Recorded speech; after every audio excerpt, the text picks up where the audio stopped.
Let's go back to the beginning. Last year, in fact, to a world that was in the glory days of the information age. Information was everywhere. Ich liebe dich. So much, in fact, that we were swimming in a virtual ocean of it, with wave after wave bringing in more every day. Our curious young student reveled in it. His phone could seemingly answer any question that popped into his mind. Or so he thought. It turned out that for his most important questions, how to eat healthy, what school should he attend, the more he waded through this vast sea of information, the more confused he got. This is complicated. Where could he find the answers? Where should he invest his time? He tried to learn p-values, r-squared, regression analysis, and more. It was so complex, it seemed to be written in code that made no sense to him. What is this? The answers to his questions seemed further away than ever. Eventually, he came to the conclusion that traditional methods would get him no further. He would set out on a quest, traveling the globe to hunt for the answers that these methods couldn't provide. For nearly a year, he traveled through the world's remote regions, seeking out wise men and women, studying ancient artifacts, and unearthing arcane legends. Shiny.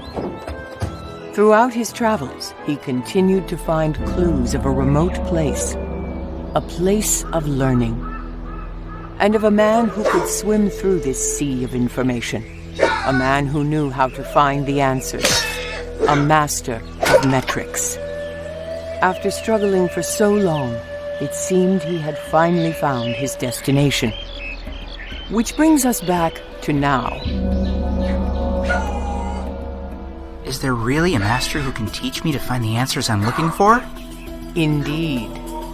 It is Master Joshua you seek. Master Joshua. Yes. In the outside world, he was known as Josh Angrist. So he's a master of data science and statistics. Oh, there is so much of this noise in the world. So much confusion. The answers you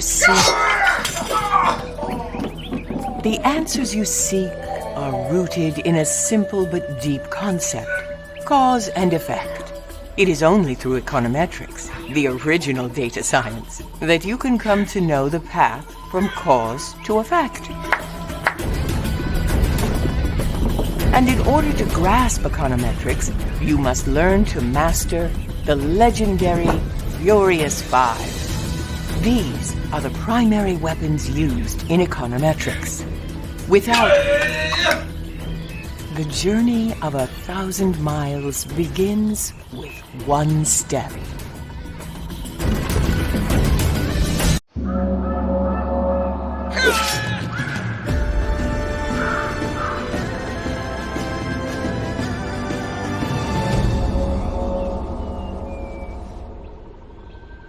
Welcome.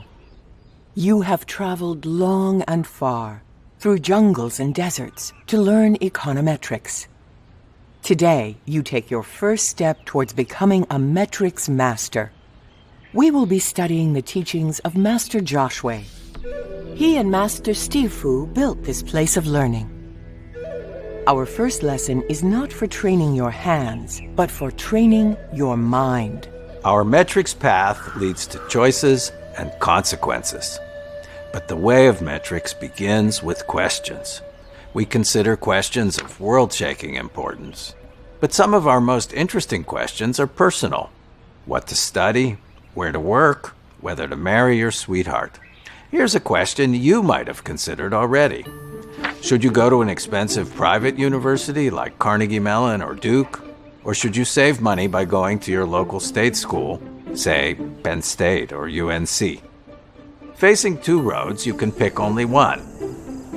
Pondering your direction, you naturally consider the outcomes that lie at the end of each road. What skills, connections, and opportunities await in each scenario? For one road, the one that you pick, all is revealed. Suppose you pony up big bucks for private school and head for a leafy campus. After graduation, alas, your first job proves disappointing, and you're also saddled with a mountain of college debt. These bills, I wonder. You wish now that you could have seen what lies at the end of your path down the other road, the road that leads to state school and work and life beyond. Unfortunately, the path not taken is obscure. We call the road not taken the counterfactual. Counterfactual. The counterfactual road leads to potential but unrealized outcomes. Only by seeing the counterfactual can we evaluate our decision of private versus public. But the counterfactual road is hidden. You can't see what's at the end of it. So what can we do? In what sense can we imagine counterfactuals? Imagine, perhaps, a cloning machine. We send your clone down the counterfactual road. At the end of this fanciful journey, you'll meet your clone and compare notes. Really great. You then learn which of your two potential paths lead to a more rewarding outcome. We imagine that you and your clone are identical. You have the same genes and life experience, up to the point at which your paths diverge. This fact makes the comparison between the two of you especially revealing. The idea of a perfectly balanced comparison, mystical and mysterious as it sounds, is central to the hard-nosed quantitative discipline of econometrics. This idea is so important that masters have given it a Latin name, ceteris paribus. Ceteris paribus. Ceteris paribus. Ceteris paribus means other things equal. All other things.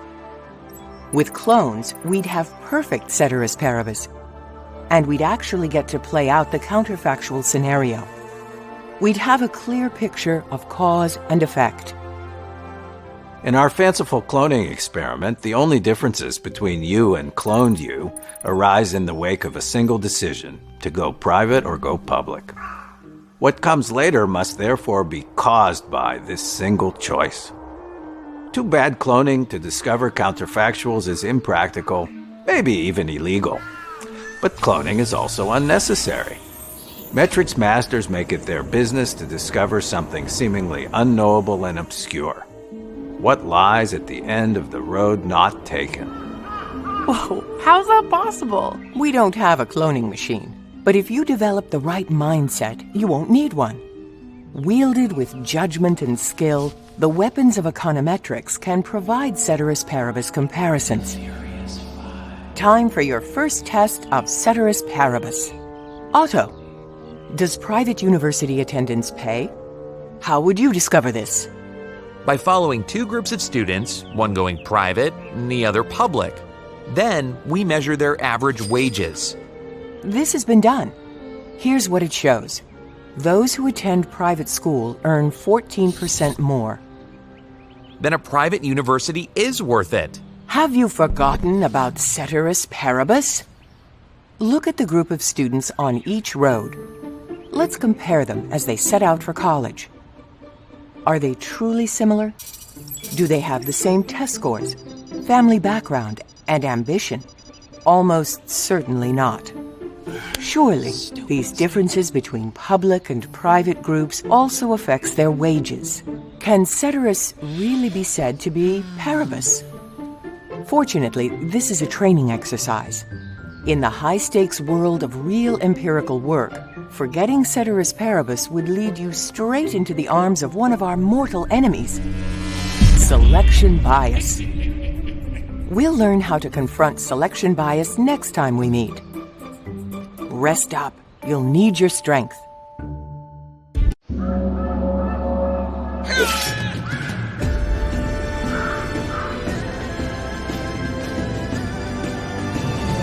Welcome back. Today we continue our pursuit of causal knowledge. Recall that private university alumni earn wages 14% higher on average than the wages earned by public university grads. Does that mean private university education causes your wages to go up? As with most of the questions we ponder, the facts are not in dispute. Rather, it's the interpretation that's contentious. Let's compare private school graduates with those who attended public schools. Private university grads differ in a number of ways. For example, they have higher SAT scores.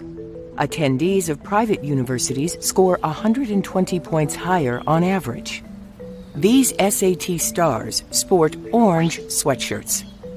Private university grads also come from wealthier families, 13% higher than public university students. The rich kids have green pants. It would seem that public-private comparisons are not apples to apples. Perhaps their 14% wage gain is caused by pre-existing differences in earnings potential rather than by private university attendance. Like many who have walked before us in search of causal knowledge, we are waylaid here by selection bias. Selection bias misleads us into interpreting naive comparisons as causal effects. Here we see selection bias tricking us by directing traffic. Those with higher test scores go to the left, towards private universities. Those with lower family incomes go to the right, towards public universities. Public-private comparisons have causal force only when the groups compared are otherwise identical on average, for then we can happily say ceteris paribus. But private schools are typically more selective and more expensive than their public university counterparts. So those going left are not comparable to those going right. This is how selection bias bewitches us. Although colleges really do select their applicants, the term selection bias refers to any comparison plagued by systematic differences between groups other than the difference we're focused on. When the groups being compared differ in many ways, we've lost ceteris paribus. Selection bias is the principal enemy facing metrics students and metrics masters alike. Our 5 most important weapons in the fight against it are the Furious 5 of econometrics. The Furious 5. Selection bias is insidious and pervasive, but our weapons are powerful, for we do not need to ensure that the individuals to be compared are identical.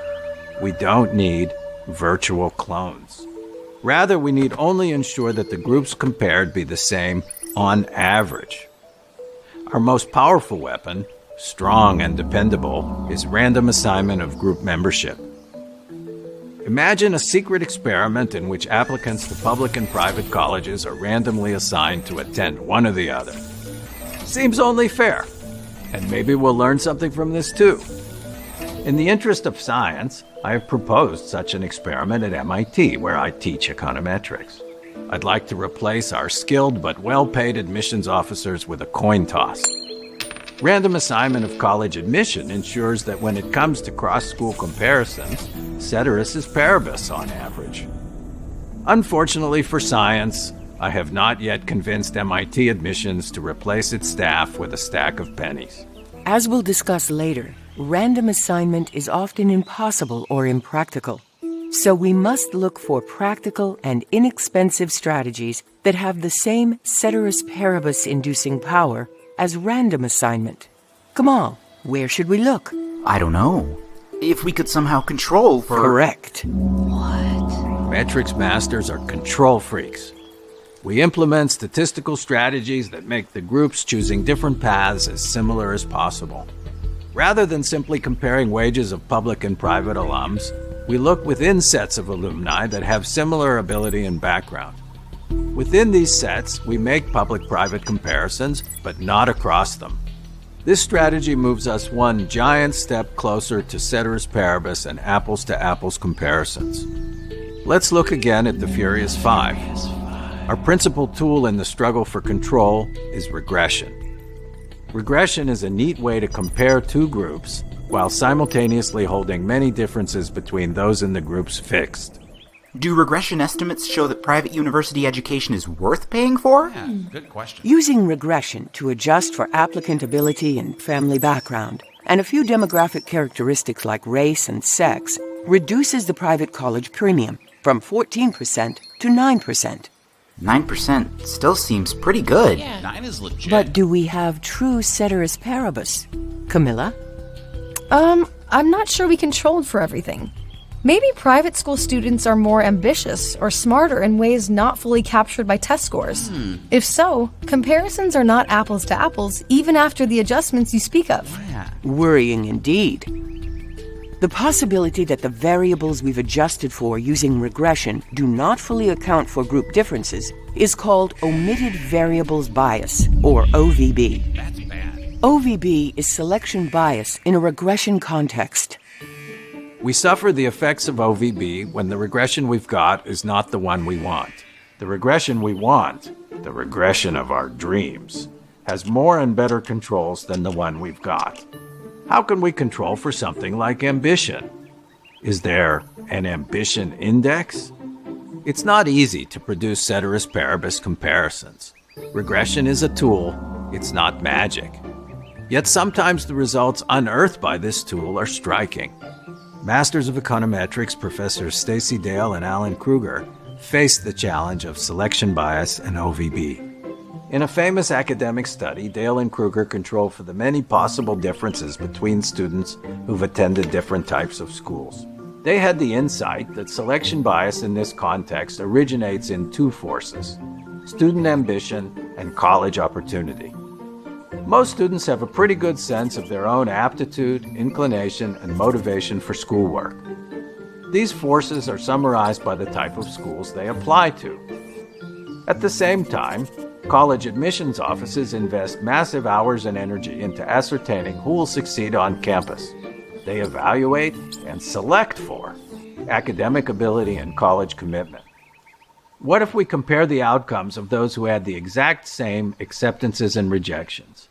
Compare two high school students, Maya and Mariana, both admitted to UNC and Duke, but not to Yale. Similarly ambitious and judged similarly capable by these three schools' admissions offices, Maya opts for Duke because a friend is going there, while Mariana heads to UNC in Chapel Hill. Come on, Hill. Maya and Mariana are not clones, of course, and they've chosen different types of schools for personal reasons. But otherwise, they have a lot in common. The personal factors that drive them to choose between the schools on their menu might not be closely related to their future earning power. Pooling many such comparisons moves us one giant step closer to ceteris paribus. Remarkably, a regression model that controls for the sets of schools to which applicants have applied and been admitted shows almost no difference in earnings between public and private graduates. In other words, averaging over a large number of Maya to Mariana type comparisons, the private school premium falls to nothing. Maya might have enjoyed her expensive Duke education, but on average, at least, students like her will do no better in the labor market than comparable public school peers.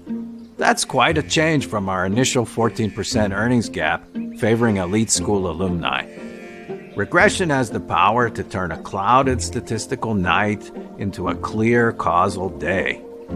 But you'll need to know a little more before you can regress with skill and confidence. The path from cause to effect is dark and dangerous. But the weapons of econometrics are strong.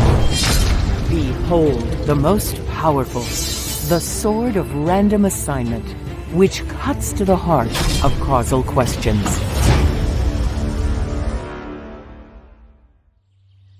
We begin with our most powerful and costliest weapon, randomized trials. Every metrics mission begins with a causal question. Clear questions lead to clear answers. The clearest answers come from randomized trials. Let's see how and why randomized trials provide especially convincing answers to causal questions. Like a finely honed sword, randomized trials cut to the heart of a causal problem, creating convincing apples-to-apples comparisons. Yet, Like any finely made weapon, randomized trials are expensive and cannot be done quickly. Randomized trials originate in medical research, where they're called randomized clinical trials, or RCTs. The U.S. Food and Drug Administration requires drug manufacturers to establish the safety and efficacy of new drugs or medical treatments. They do this through a series of RCTs. That's why randomized trials are said to measure treatment effects. You may have contributed to another kind of randomized trial. The A/B tests Silicon Valley companies use to compare marketing strategies. For example, Amazon randomizes search results in a constant stream of hidden experiments. Oh, interesting. Randomized trials are also important in education research. They've been used to answer a causal question near and dear to my beating teacher's heart. Should laptops and other electronic devices be allowed in the classroom? Many see classroom electronics as a learning aid, but others, like me, think they're a damaging distraction. Who's right?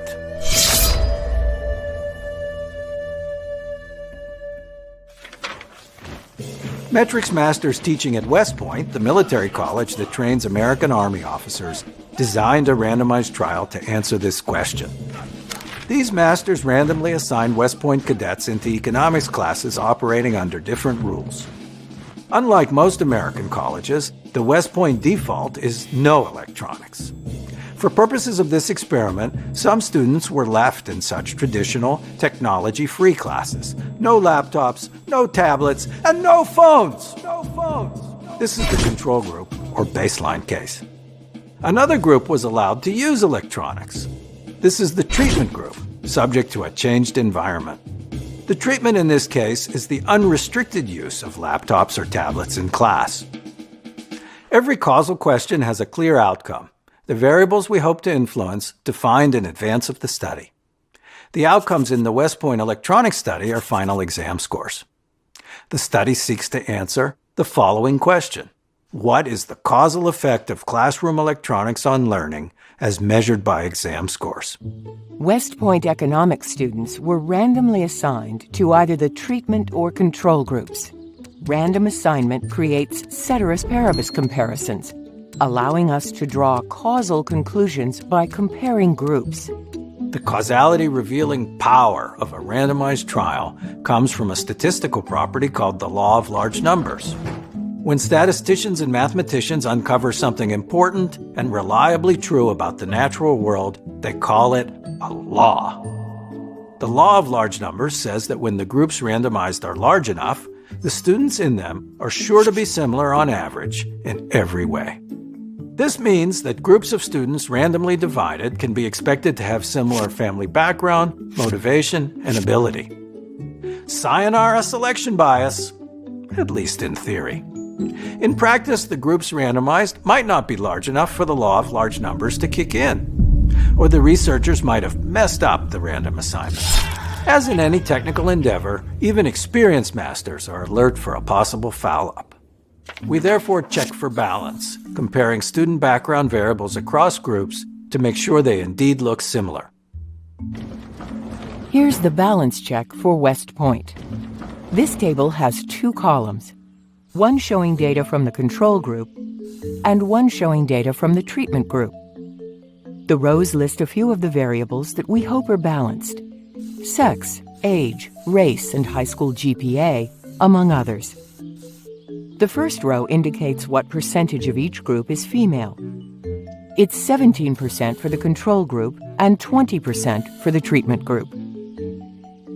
Kamal, how does balance look for GPA? Controls have a GPA of 2.87, while treated have a GPA of 2.82. Pretty close. Happily, the two groups look similar all around. How big does our sample have to be for the law of large numbers to kick in? The West Point study, which involved about 250 students in each group, is almost certainly big enough. There are no hard and fast rules here. In another video, you'll learn how to confirm the hypothesis of group balance with formal statistical tests. Exciting. The heart of the matter in this table is the estimated treatment effect. Remember, the treatment in this case is permission to use electronics in class. Treatment effects compare averages between control and treatment groups. The group allowed classroom electronics had an average final exam score 0.28 standard deviations below the score for students in the control group. How big an effect is this? Social scientists measure test scores in standard deviation units because these units are easily compared across studies. We know from a long history of research on classroom learning that 0.28 is huge. A decline of 0.28 is like taking the middle student in the class and pushing him or her down to the bottom third. How certain can we be that these large results are meaningful? After all, we're looking at a single randomized division between treatment and control groups. Other random splits might have produced something different. We therefore quantify the sampling variance in estimates of causal effects. What is sampling variance? Sampling variance tells us how likely a particular statistical finding is to be a chance result, rather than indicative of an underlying relationship. Sampling variance is summarized by a number called the standard error of the estimated treatment effect. What is she even talking Don't worry, we'll cover this important idea in depth later. Just remember, the smaller the standard error, the more conclusive the findings. On the other hand, if the standard error is large relative to the effect we're trying to estimate, there's a pretty good chance we'd get something different if we were to rerun the experiment. You can think of the standard error as a way to gauge how much we can trust the result we're seeing. Okay. In this study, the relevant standard error is 0.1. For now, it's enough to learn a simple rule of thumb. When an estimated treatment effect is more than double its standard error, the odds this non-zero result is due to chance are very low, roughly 1 in 20. Because this is so unlikely, we say that estimates that are 2 or more times larger than the associated standard errors are statistically significant. Camilla, is the treatment effect in the West Point study statistically significant? The standard error is 0.1, and the treatment effect is 0.28. So 0.28 is more than 2 times larger than 0.1, so yeah. Correct. The lost learning caused by electronics use in Econ 101 is therefore both large and statistically significant. Nice.